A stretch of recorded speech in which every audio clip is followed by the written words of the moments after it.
तो दोस्तों शुरू करते हैं आज की इंफ्रा न्यूज। पहली खबर जो आ रही है वो हमारी भारतीय रेलवेज में हुई एक बहुत बड़ी डेवलपमेंट से रिलेटेड है, जहां पर हमारे प्राइम मिनिस्टर जी के द्वारा वर्चुअली फाउंडेशन स्टोन ले किया गया है 508 रेलवे स्टेशन का रीडेवलपमेंट करने के लिए। तो दोस्तों यहाँ पर राजस्थान, उत्तर प्रदेश इन जैसे बड़े स्टेट्स के अंदर 55 स्टेशन है और मध्य प्रदेश में 34, 21 तेलंगाना में, 49 बिहार में, 44 महाराष्ट्र में, जम्मू कश्मीर में 3 और बाकी जो हमारे देश के अलग अलग हिस्सों के अंदर छोटे मोटे यहाँ पर नंबर्स फैले हुए हैं। तो दोस्तों यहाँ पर 20,000 करोड़ रुपए की इन्वेस्टमेंट ये होगी और यहाँ पर ना सिर्फ रेलवे स्टेशन डेवलपमेंट होगा लेकिन रेलवे के ओवरऑल जो एसेट्स है उनको भी डेवलप किया जाने वाला है। जैसे 1597 जो रेलवे के स्कूल्स है उनमें भी डेवलपमेंट का काम किया जाएगा। यहाँ पर कुछ कॉम्पिटिशन्स लिए जाने वाले हैं और साथ साथ कुछ अलग अलग स्टेशन पे मेगा काम भी होंगे। यहाँ पर दोस्तों जो ओवरऑल बड़े रीडेवलपमेंट स्टेशन में हो रहे जैसे CSMT, चेन्नई, एग्मोर, गुड़गांव या नई दिल्ली, ऐसे रीडेवलपमेंट नहीं होंगे। ये बेसिकली फैसिलिटीज एडिशन करने वाले काम होंगे। लेकिन फिर भी भारतीय रेलवे अगर आप देखें तो पिछले 8-10 सालों के अंदर ऑलमोस्ट हर एक स्टेशन को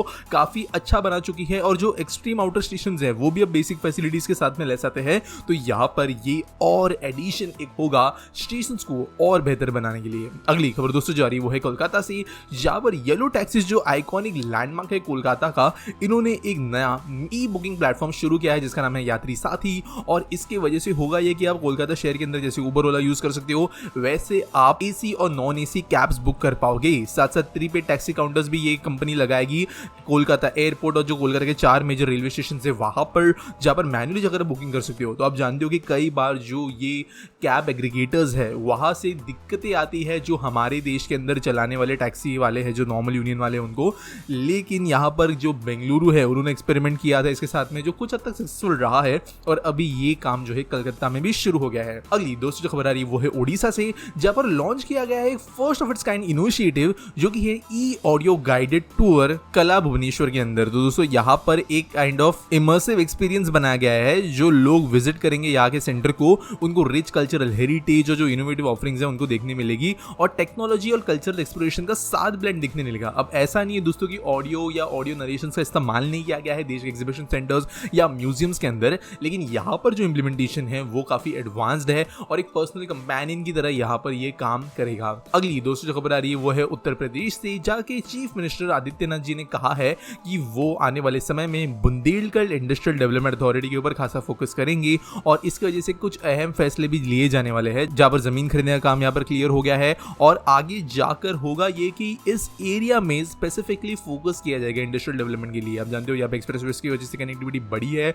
डेवलप इस एरिया को करना जरूरी है और 5,000 करोड़ रुपीस का फंड यहाँ पर रखा गया है ये डेवलपमेंट करने के लिए। अगली दोस्तों जो खबर आ रही है वो है सरकार के द्वारा एक नए प्लान रिवील से रिलेटेड, जहां पर डिसाइड किया गया कि 5 न्यू रीजनल सेंटर्स खुलेंगे महर्षि संदापनी राष्ट्रीय वेदा संस्कृत शिक्षा बोर्ड के। तो ये MSR VSBB है जो कि वैदिक स्कूल चलाते हैं देश के अलग अलग एरियाज के अंदर। और यहाँ पर दोस्तों आज के डेट में हम जानते हैं कि हमारे कल्चरल एजुकेशन या जो गुरुकुल लेवल एजुकेशन है वो तो नहीं रहा, ऑब्वियसली यहाँ पे गुरुकुल लेवल एजुकेशन नहीं होगा, लेकिन फिर भी जो आप कह सकते हो deep culturally rooted type of education है वो इन सेंटर्स में पढ़ाया जाएगा। जनरली 4 धाम के एरियाज में तो कुछ सेंटर्स होंगे ही, लेकिन साथ साथ यहाँ पर माँ कामाख्या देवी टेम्पल के पास में एक सेंटर बनाया जाएगा और कुछ और लोकेशंस पर भी। अगली दोस्तों जो खबर आ रही है वो है गुजरात से, जहां पर एयरपोर्ट अथॉरिटी ऑफ इंडिया ने डिसाइड किया कि वो भावनगर के पास में एडिशनल जमीन खरीदेंगे एक और नए एयरपोर्ट को बनाने के लिए और टोटल जमीन रिक्वायरमेंट जो यहाँ पर बताई गई है वो है 237 एकर्स की।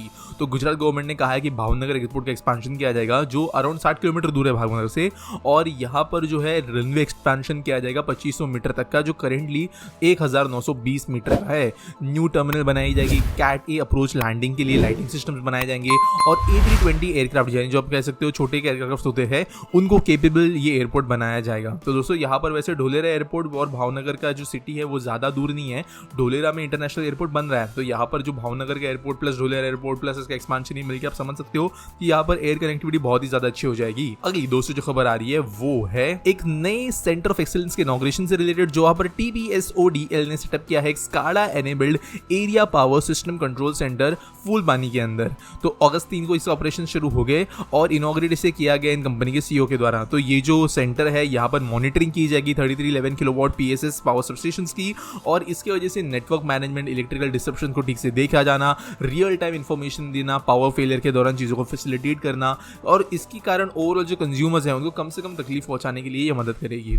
अगली खबर दोस्तों जो आ रही है वो है है चेन्नई मेट्रो रेल लिमिटेड से, जिन्होंने कंडक्ट किए हैं factory acceptance test second tunnel boring machine के, जो कि कॉरिडोर 4 बनाने के काम में आएगी। तो दोस्तों चेन्नई मेट्रो की लाइन ऑलरेडी काफी लंबी है, बहुत बड़े लेवल पे एक्सपांशन चल रहा है, नई रिक्स मंगाई गई है और इसी के अंतर्गत इस लाइन की कंस्ट्रक्शन के लिए TBMs या टनल बोरिंग मशीन यूज करना जरूरी है। और इसमें से एक मशीन की टेस्टिंग अब हो गई है, जिसके कारण यहाँ पर जो 116.1 किलोमीटर लंबा फेज 2 है चेन्नई मेट्रो का, इसके कुछ सेक्शंस के अंदर अभी टनलिंग शुरू हो जाएगा। वैसे दोस्तों ये TBM जो है वो एऑन कंसोर्टियम ने बनाई है HK फैक्ट्री के अंदर थिलुवरी डिस्ट्रिक्ट में, तो यहाँ पर वैसे ये मशीन आप बोल सकते हो कि मेड इन इंडिया है। अगली खबर दोस्तों जो आ रही है वो है देश के पावर इंफ्रास्ट्रक्चर के इंप्रूवमेंट से रिलेटेड, जब NLC इंडिया लिमिटेड ने डिसाइड किया कि वो ऑपरेशनलाइज कर देंगे घाटमापुर थर्मल पावर प्लांट दिसंबर एंड तक। तो दोस्तों यहाँ पर ये प्लांट की कैपेसिटी जो है वो होगी 3 जनरेटर्स की, जो कि 660 megawatt of power each generate करेंगी और ये coal based super critical temperature power projects होंगे, तो इसकी वजह से देश की जनरेशन कैपेसिटी और बढ़ जाएगी। अगली दोस्तों जो खबर आ रही है वो है